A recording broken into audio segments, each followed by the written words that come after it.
హిందూపురం వద్ద వైసీపీ అనంతపురం జిల్లా అధ్యక్షుడు అనంత వెంకటరామరెడ్డి, తాడిపత్రి మాజీ ఎమ్మెల్యే కేతిరెడ్డి పెద్దారెడ్డి వైసీపీ నాయకులను పోలీసులు అడ్డుకున్నారు. పోలీసులకు అనంత వెంకటరామరెడ్డికి మధ్య వాగ్వివాదం చోటు చేసుకుంది. పార్టీ కార్యాలయంపై టీడీపీ మూకలు దాడి చేస్తే పరిశీలించేందుకు రాకూడదంటే ఎలా అని అనంతను ప్రశ్నించారు. మమ్మల్ని అడ్డుకోవడం దుర్మార్గం అంటూ పోలీసుల తీరుపై అనంత వెంకటరామరెడ్డి మండిపడ్డారు.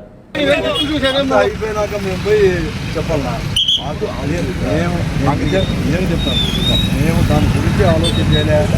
బాలకృష్ణ గారు ఉన్నారా లేకోరా, వాళ్ళ ప్రోగ్రాం ఉండే చేయలే, లేకపోతే వాళ్ళు అంటుకోలే. మా ఆఫీసర్ ఎక్కువ డ్యామేజ్ అయింది. 100% కరెక్ట్ కదా. మేము మా ఆఫీస్లో కూడా మేము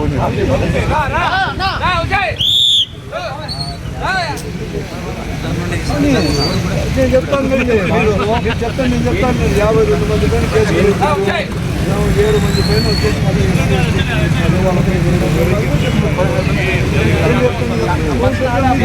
అది కూడా నేను చెప్తాను.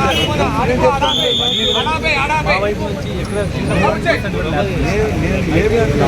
చెప్తాను.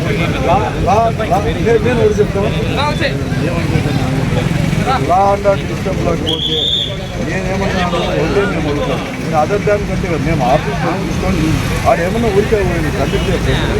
దాంట్లో కూడా చెప్తాను. సమయాన్ని పాటించండి కూడా నేను చెప్తాను. ఎందుకంటే ఇది ఊరికే కట్టుకోవచ్చు సమయాన్ని పాటించడం కూడా